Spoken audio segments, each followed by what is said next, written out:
प्रयागराज छीव की junction station पर आपका स्वागत है।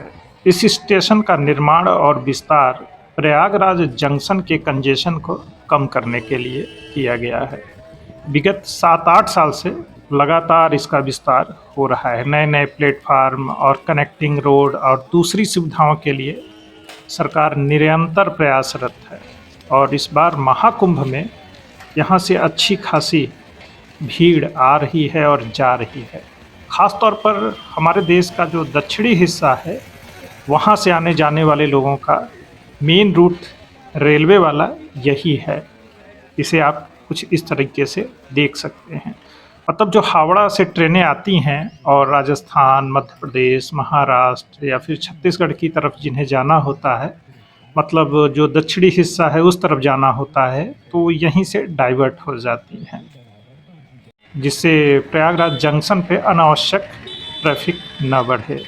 और इस बार महाकुंभ में भी इसी बात का ध्यान रखा गया है और विशेष व्यवस्था की गई है। तो आप दक्षिण और पूरब से जो ट्रेनें आ रही हैं, मतलब यह हमारा जो रेलवे स्टेशन है दिल्ली हावड़ा ट्रैक पर पड़ता है और प्रयागराज जंक्शन से पूरब की तरफ जब आप आगे बढ़ेंगे तो नैनी जंक्शन पड़ेगा, उसके बाद यह छीव की जंक्शन पड़ता है और इसके पूरब में करछना रेलवे स्टेशन है। तो इसकी जो लोकेशन है वह बड़ी महत्वपूर्ण हो जाती है, क्योंकि पूरब, पश्चिम और दक्षिण की तरफ का जो जंक्शन है वह यहीं पर बनता है और महाकुंभ या बड़े आयोजन के समय इसकी भूमिका काफ़ी महत्वपूर्ण हो जाती है।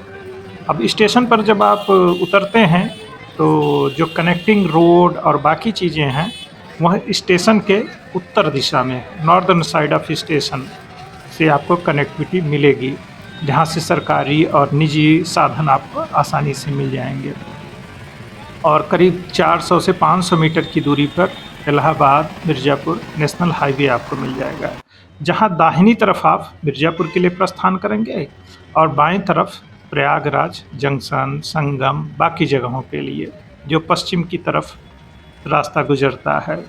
और बस आपकी समझ और चालाकी, या यूँ कहें कैसे आगे बढ़ना है, अब यहाँ आप ही तय कर लीजिए और इस चौराहे पर पहुँच जाइए। और दाहिने तरफ जाना है कि बाएं तरफ, मिर्ज़ापुर तरफ जाना है कि प्रयागराज के पश्चिम तरफ छिवकी से, और आगे बढ़ते चले जाइए। और यहीं से महाकुंभ के लिए मुफ्त में बसें भी चल रही हैं और दूसरे तमाम निजी लोग अपने व्यापार के हिसाब से, समझ के हिसाब से संसाधन लिए आपके लिए खड़े हैं।